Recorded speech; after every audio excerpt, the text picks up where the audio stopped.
তাহলে এই রমাদানকে আমরা বুদ্ধিমানের মতো কাজে লাগাতে চাই কি চাই না? বুদ্ধিমানের মতো কাজে লাগাইতে হবে, মুমিনরা স্মার্ট হয়। এই রমাদানে আমাদের কি করণীয়, কি বর্জনীয়, সংক্ষেপে 7টা করণীয় 7 মিনিটে, 7টা বর্জনীয় 7 মিনিটে বলে আমরা বিদায় নিব ইনশাআল্লাহ। বলেন, আসন্ন রমাদানে আমাদের 7টি করণীয়। 1 নাম্বার করণীয়, এই রমাদানকে আপনি কোরআনময় করে তুলুন। কোরআনময় করে তুলুন 2025-এর রমাদান। এই হচ্ছে আজকের প্রোগ্রামের স্লোগান। কোরআনময় করতে রাজি আছেন? কোরআন তেলাওয়াত করতে রাজি আছেন? আমার প্রিয় ভাইরা, ধীরস্থির ভাবে কোরআন তেলাওয়াত করুন, তাড়াহুড়ো করে নয়। আনাস রাদিয়াল্লাহু তাআলা আনহু বলতেন, রুব্বা কারি লিল কোরআন ওয়াল কোরআনু ইয়ালআনহু। কোরআনের অনেক কারি আছে যারা কোরআন পড়ে কিন্তু সওয়াব পায় না, বরং আল্লাহর কোরআন তার বিরুদ্ধে আল্লাহর দরবারে নালিশ করে আর লানত করতে থাকে। আমরা কি ওইরকম কোরআনের তেলাওয়াতকারী হতে চাই? না। ধীরস্থির ভাবে ওয়ারাত্তিলিল কোরআন তারতিলা, তারতিলের সাথে পড়বেন। বিষ্ণু ঈসা ইসলাম কানা ইয়ামুদ্দু সাওতাহু মাদ্দান, টেনে টেনে পড়তেন। আলহামদুলিল্লাহি রাব্বিল আলামিন আর রহমানির রহিম মালিকি ইয়াউমিদ্দিন ইয়্যাকা না'বুদু ওয়া ইয়্যাকা নাস্তাঈন ইহদিনাস সিরাতাল মুস্তাকিম সিরাতাল লাযীনা আন'আমতা আলাইহিম গায়রিল মাগদুবি আলাইহিম ওয়ালাদ-দাল্লিন। কানা ইয়ামুদ্দু সাওতাহু মাদ্দান, টেনে টেনে পড়তেন। ওয়া কানা ইউকাত্তিউ আয়াতান আয়াতান, প্রত্যেক আয়াত পড়ে পড়ে তিনি থামতেন। এভাবে কোরআন পড়তে হবে। আমাদের অনেক মা বোনেরা আজকের এই চাঁপাইনবাবগঞ্জের প্রোগ্রামের অনেকগুলো মহিলা প্যান্ডেল আমি ল্যান্ডিং করার সময় দেখেছি। আমার অনেক বোনেরা, ওনারা কোরআন খতম করতে যে এমনভাবে তেলাওয়াত করেন, কোরআন তেলাওয়াতের আদব আর অবশিষ্ট থাকে না। আমরা তারতিলের সাথে তেলাওয়াত করব, যেমনটি আমি পড়ে শোনালাম। বিষ্ণু ইসলাম প্রতি আয়াত শেষে থামতেন, টেনে টেনে পড়তেন, তারতিলের সাথে পড়তেন, সুর করে পড়তেন। মানলাম ইয়াতাগান্না বিল কোরআন ফালাইসা মিন্না, যে সুর করে কোরআন পড়ে না সে আমার উম্মত হতে পারে। জাইয়িনুল কোরআন বিআসওয়াতিকুম, বিষ্ণু বলেন সুর করে কোরআন পড়বা। অনেকে কোরআনের খতম তুলবার জন্য কোরআনরে একেবারে খতম করে দেয় না। আপনি ধীরস্থির ভাবে পড়ে যদি খতম দিতে পারেন মাশাআল্লাহ, না পারলে যতটুকু পারেন পড়বেন। এরপর অনুবাদ পড়ার চেষ্টা করবেন, তাফসীর পড়ার চেষ্টা করবেন। আপনাদের জন্য এক অনন্য উপহার রয়েছে আমার পক্ষ থেকে, এক নজরে কোরআন। 114 সূরার সারমর্ম, সার নির্যাস আমরা নিয়ে এসেছি এখানে। বাংলা ভাষায় আমার জানা মতে খুব সম্ভবত এই প্রথম কাজ কেউ করে নাই। আরবিতে পাবেন এরকম অনেক বই, ইংরেজিতে কিছু কাজ আমরা দেখেছি, কিন্তু বাংলায় পাবেন না। এত চমৎকারভাবে আমরা সূরাগুলোর সারমর্ম, সার নির্যাস তুলে ধরার চেষ্টা করেছি। 5 পৃষ্ঠায় আপনি জেনে যাবেন এই সূরার সেন্ট্রাল থিম কি, এই সূরায় কি কি নিয়ে আলোচনা করা হয়েছে, এই সূরা থেকে মূল লেসন কি, মূল শিক্ষা কি, সহজে আপনারা বুঝে যাবেন। সুযোগ হলে এটা সংগ্রহ করবেন আপনারা। যে কোনো ধরনের ভালো অনুবাদ আপনারা পড়বেন, তাফসীর পড়বেন। আমরা কোরআনময় করতে চাই। খতম কোরআনে রমাদানের 1 খতম দেওয়ার একটা সহজ পদ্ধতি হচ্ছে, রমাদানের প্রতি নামাজের পরে 4 পৃষ্ঠা। প্রতি নামাজের পরে কয় পৃষ্ঠা? 4 পৃষ্ঠা। তাহলে 5 ওয়াক্তে 4 পাঁচা 20 পৃষ্ঠা। হেফজে কোরআনগুলো 20 পৃষ্ঠা 1 পারা। এভাবে 30 দিনে আপনার 1 খতম হয়ে যাবে। আমরা যেন তারতিলের সাথে বিশুদ্ধভাবে কোরআন তেলাওয়াত করতে পারি, আল্লাহ তৌফিক দান করুক। পড়েন আমিন। 2 নাম্বার করণীয়, ধীরস্থিরভাবে তারাবির সালাতগুলো যেন আমরা আদায় করি। তাড়াহুড়ো করবেন না আল্লাহর ওয়াস্তে, তাড়াহুড়ো করবেন না, তাহলে কোরআন আমাদের জন্য বদদোয়া করবে। তাড়াহুড়ো করবেন তারাবির নামাজে। তারাবির নামাজ সালাতুত তারাবিহ মানে বিশ্রামের নামাজ। আর আমরা পড়ি সলাতুল কিতার, রেলগাড়ির মতো নামাজ। না, এরকম করবেন না। ইমাম সাহেবদেরকে আশ্বস্ত করুন যে ইমাম সাহেবরা আমরা পিছনে আসি আপনাদের সাথে, আপনি আস্তে আস্তে পড়েন, তারতিলের সাথে পড়েন, ধীরস্থির ভাবে তারাবির সালাত পড়বেন। সারা বছর এই সুযোগ হয় না দাঁড়িয়ে কোরআন শোনার, এরকম আয়োজন ব্যবস্থাপনা সারা বছর আর আমরা পাই বলেন তো না।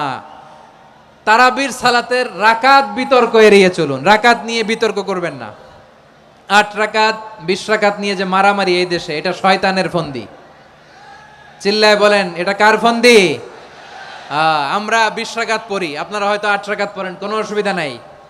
আমরা যারা 20 রাকাত আমরা পড়তেছি, আমরা 20 রাকাতের কথাই বলি। 20 রাকাত আমরা পড়বো আজীবন। সৌদি আরবে মক্কা মদিনায় 20 রাকাত পড়ে, কোনো অসুবিধা নাই। অন্যান্য মসজিদগুলো 8 রাকাত পড়ে, এই নিয়ে এদের মধ্যে মারামারি আছে? হ্যাঁ, আর এই জন্য রাকাত বিতর্ক এড়িয়ে চলবেন। প্রিয় ভাইয়েরা, আপনার আমল আল্লাহর কাছে কবুল হবে সংখ্যার বিচারে না উত্তমতার বিচারে? বলেন তো।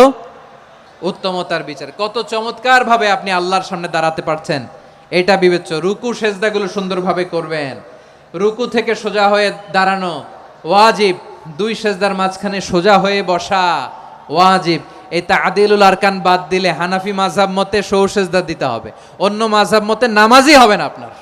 এই জন্য ধীরস্থির ভাবে তারাবির সালাত যেন আমরা আদায় করি। পারা যাবে তো ইনশাআল্লাহ? 3 নাম্বার, তাহাজ্জুদের সালাত আদায় করুন।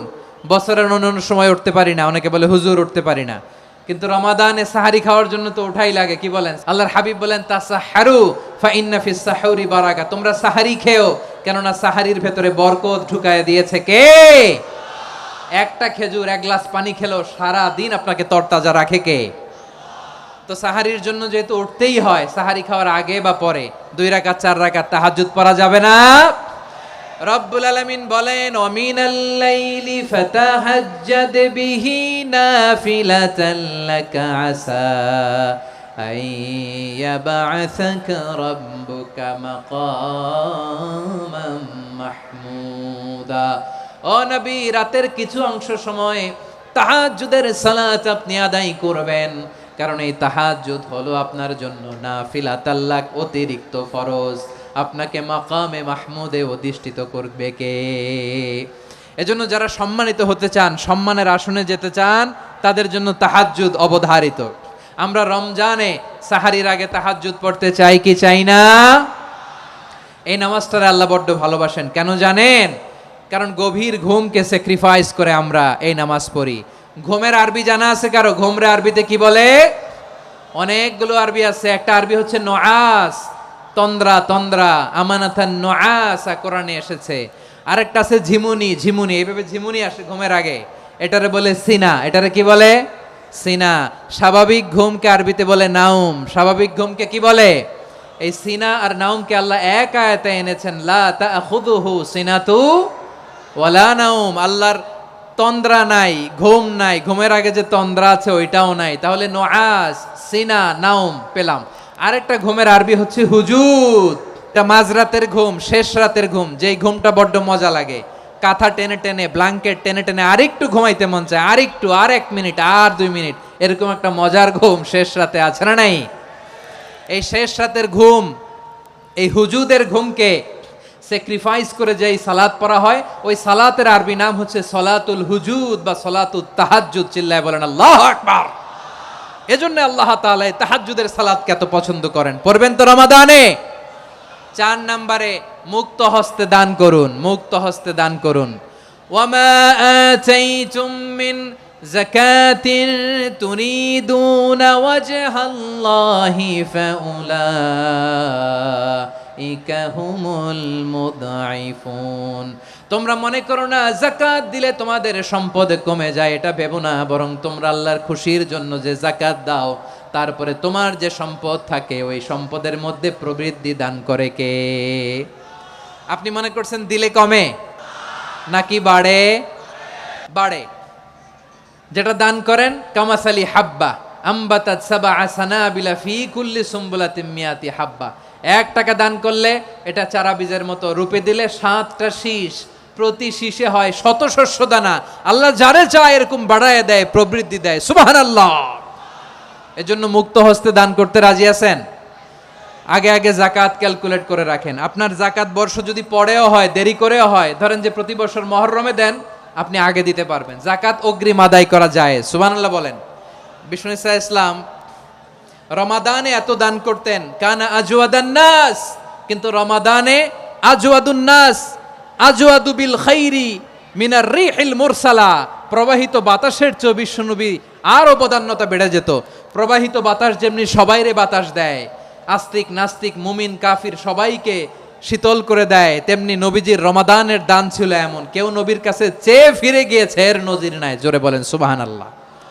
রমাদানে দান করব, ইফতার শেয়ার করব। কাউকে ইফতারি করালে সারাদিন রোজা রেখে তার যে সওয়াব, আপনি ইফতার করানোর কারণে আপনার আমল নামায় ওই সওয়াব আল্লাহ ঢুকায় দিবেন। পড়েন সুবহানাল্লাহ। সাহাবারা বললেন, নবী আমরা গরিব মানুষ, ইফতারি খাওয়ানোর পয়সা নাই। আল্লাহর হাবিব বললেন, ওয়ালাউ বিমাজকাতি লাবান, এক ঢোক দুধ, ওয়ালাউ বিতামরা, একটাও খেজুর, ওয়ালাউ বিশারবাতিমা, এক ঢোক পানি খাইয়েও যদি কারো রোজা ভাঙাও, তারপরে ওই সওয়াব তোমার আমলনামায় দিবে কে? তাহলে মুক্ত হস্তে দান করুন, 4 নাম্বার। 5 নাম্বার হচ্ছে কদর তালাশ করুন, রমজানের সবচেয়ে দামি সময়। বিষ্ণু বলেন, মান হরিমা খাইরাহা ফাকাদ হরিম, যে কদর মিস করলো সে সব মিস করলো, হি ইজ দ্য লুজার। আচ্ছা বলেন, এই বরকতের মাসে আমরা কি লুজার হতে চাই না গেইনার হতে চাই? ইন্না আনজালনাহু ফি লাইলাতিল কদরি ওয়া মা আদরাকা মা লাইলাতুল কদর, লাইলাতুল কদরি খায়রুম মিন আলফি শাহর। পড়েন আল্লাহু আকবার। লাইলাতুল কদরি খায়রুম মিন আলফি শাহর, 1000 মাসের চেয়েও সেরা। 1000 মাসে হয় 83 বছর 4 মাস। 83 বছর 4 মাস টানা ইবাদত করলে যেই সওয়াব, কদরের রাতে ইবাদত করলে অতটুকু সওয়াব আপনি পাবেন, আল্লাহ সেটা বলে নাই। আল্লাহ বলে তার চাইতো বেশি সওয়াব দিয়ে আপনার আমলনামা ভরে দিবে কে? কদর যেন মিস না হয়। 21, 23, 25, 27, 29 নাকি খালি 27? না, ফালতামিসু ফিল আশরিল আওয়াখিরি ফিল মিনাল ভিতরি, রমজানের শেষ দশকের বেজর রাতগুলোকে কদর হিসেবে তালাশ করো। আল্লাহর হাবিব সাল্লাল্লাহু আলাইহি ওয়াসাল্লাম শেষ 10 দিন টানা ইবাদত করতেন, টানা ইবাদত। ইদা জাআল আশরু আহিয়াল লাইলা আইকাযা আহলা ওয়া জাদ্দা ওয়া শাদ্দাল মিজার, সারা রাত জেগে ইবাদতের নজির নবীজির নাই, শুধু রমজানের শেষ দশক ছাড়া। সুবহানাল্লাহ বলেন। নিজেও ঘুমাতেন না, ফাতেমা রাদিয়াল্লাহু তাআলা আনহু, আলী রাদিয়াল্লাহু তাআলা আনহু কাউকে ঘুমাতে দিতেন না, সবাইকে জাগিয়ে তুলতেন। আমরা সারা রাত জেগে ইবাদত করব, রাজি আছেন তো? কদর যেন আমাদের মিস না হয়। আজকে থেকেই ক্যালেন্ডারে মার্ক করে রাখেন, সব কাজ পেছনে ফেলে, সব ব্যস্ততাকে পেছনে ফেলে ইবাদতের জন্য আমরা প্রস্তুত থাকব কদরের রাতে। কোনোভাবে কদর যেন আমাদের মিস না হয়, ইনশাআল্লাহ। বলেন তো সবাই। 6 নম্বরে পারলে ইতিকাফ করবেন। আল্লাহর হাবিব সাল্লাল্লাহু আলাইহি ওয়াসাল্লাম প্রতি বছর 10 দিন ইতিকাফ করতেন। যে বছর ইন্তেকাল করবেন সে বছর 20 দিন ইতিকাফ করেছেন। আপনি বলবেন, হুজুর ইতিকাফ না করলে সমস্যা কি? আমার নবী একটা ইবাদত সারা জীবনেও ছাড়ে নাই, আর আপনি জীবনে একবারও করেন নাই। এবার হিসাব আপনার কাছে। না পারলে অন্তত রাত্রি বেলাগুলো মসজিদে কাটাবেন, পারবেন তো ইনশাআল্লাহ? সব শেষে শিশু এবং নারীদের ব্যাপারে বিশেষ খেয়াল রাখবেন। শিশুদের রমাদানের ব্যাপারে উৎসাহ দেন, তাদের প্রস্তুতি নেওয়ান, তাদেরকে রোজা রাখতে দিবেন। আমার ভাইয়েরা এবং বোনেরা, পর্দার আড়ালে মায়েদেরকে বলবো, চাপাই নবাবগঞ্জের মায়েরা, 1 দিন 2 দিন না খেয়ে থাকলে আপনার ছেলে মেয়ে মারা যাবে না। ওদেরকে উৎসাহিত করেন, ওদের ছোট্ট যারা রাখতে দেন, বলেন যে বাবা সকাল থেকে দুপুর পর্যন্ত না খেয়ে থাকলে তোমার অর্ধেক রোজা, এরকম 2 দিন অর্ধেক মিলে তোমার 1 রোজা। এরকম আমি কত রোজা রাখছি ছোটবেলায়, কোনো হিসাবই নাই। আমার দাদি বলতো, সকাল থেকে না খেয়ে দুপুর 12টা পর্যন্ত রাখলে নাকি অর্ধেক হয়, এরপরের দিন অর্ধেক, 2 অর্ধেক মিলে 1 রোজা। এটা তো আসলে রোজা হয় না, কিন্তু তাকে উৎসাহ দেয়া। ইফতার প্রোগ্রামগুলোতে নিবেন আমাদের বাচ্চাদেরকে, দেখবেন যে ওর ক্ষুধা লাগতেছে, খায় না, কারণ কেউ খায় না। একজন আজান দিচ্ছে, সবাই খেজুর নিয়ে ইফতার করতেছে। এই দৃশ্য, এই ট্র্যাডিশন, এই ইবাদত, এই তারবিয়া ওর আগামীর জীবনটাকে সুন্দর করবে। চিল্লায়া বলেন ঠিক কি না? এভাবে আগামীর প্রজন্মকে আমাদের গড়তে হবে। শিশুদের রোজার ব্যাপারে প্রস্তুতি নিন, উৎসাহ দিন। আর নারীদেরকে কষ্ট দিবেন না। সারা দিন পেঁয়াজু, আলুর চপ, বেগুনি, পাকোড়া, ছোলা, মুড়ি, শরবত, রুয়াবজা আছে না নাই, বানাতে বানাতে আমাদের বোনেরা কাহিল হয়ে যায়, আর তারাবি পড়তে পারে না, ইবাদত করতে পারে না। আমরা যেন আমাদের বোনদের প্রতি ইহসান করি, পারবেন তো সবাই? এই 7টি করণীয়, 7টি বর্জনীয়। 1 নাম্বার, বিলম্বে ইফতার করবেন না কখনো। 1 নাম্বার, দেরি করে ইফতার করা নিষিদ্ধ। ইহুদিরা দেরি করে ইফতার করে। লা ইয়াজালুন নাসু আলা খাইরিন মা আজ্জালুল ফিতরা। বিশ্বনবী বলেছেন, এই উম্মত যতদিন আগে আগে ইফতার করবে, এই উম্মতের কপাল থেকে কল্যাণ কেউ ছিনিয়ে নিতে পারবে না। চিল্লায় বলেন ঠিক কি না? আজানের জন্য বসে থাকবেন না, সময় দেখবেন। স্থানীয় সময় যখন সূর্যাস্ত হওয়া মাত্রই বিসমিল্লাহ, খেজুর খেয়ে ফেলবো, পারবেন তো? 2 নাম্বার, রমাদানের পবিত্রতা বজায় রাখবো। কোনো তর্ক বিতর্ক অশ্লীলতায় আমরা জড়াবো না, ঝগড়া করবো না, সরাসরিও না, ফেসবুকেও না। করবেন? কেউ গালি দিলে বলবেন ইন্নী ইমরুউন সায়েম, আমি রোজাদার।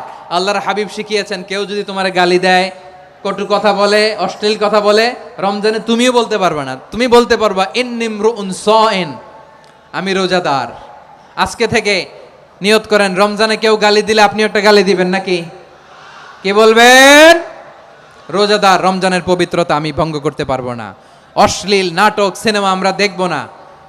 ব্যাড হ্যাবিট থাকলে রমাদানে এটা ছাড়ার মহা সুযোগ। স্মোকিং এর অভ্যাস আছে অনেকের, ঠিক কিনা? যদি কারো থাকে, কে করে হাত তোলালাম না আমি, এই রমাদানে এই স্মোকিং হ্যাবিট থেকে আমরা বেরিয়ে আসবো, ঠিক কিনা বলেন? 3 নাম্বার, আমরা মিথ্যা বলবো না। বিশ্বনবী বলেন মানলাম ইয়াদা কাওলা যুরি ওয়াল আমালা বিহ ফালাইসা লিল্লাহি হাজাতুন ফি আইয়াদা আতআমাহু ওয়া শারাবা। যে রমজানে মিথ্যা কথা, মিথ্যা কাজ, মিথ্যা সাক্ষী ছাড়তে পারে নাই, তার না খেয়ে থাকা, উপবাস থাকা দিয়ে আল্লাহর কিছু যায় আসে না। এজন্য মিথ্যার সাথে আমাদের কোনো সম্পর্ক আছে? মিথ্যা বলবো না। 4 নাম্বার, অপচয় করব না। ইন্নাল মুবাযযিরিনা কানু ইখওয়ানাশ শায়াতিন ওয়া কানা শাইতানু লিরাব্বিহি কাফুরা। অপচয়কারী শয়তানের ভাই। আচ্ছা, যে শয়তানের ভাই ও নিজেও আরেকটা কি? শয়তান। অপচয় করব না। ইফতারি করতে যে আমরা অনেকে অপচয় করি, এগুলো করবেন আপনারা না। অপচয় অপব্যয় করব না। 5 নাম্বারে রিয়া, লোক দেখানো ইবাদত আমরা করব না। লোক দেখানোর জন্য নামাজ, রোজা, জিকির, তেলাওয়াত, দান সদকা এগুলো করলে আল্লাহর দরবারে এগুলো কবুল হবে।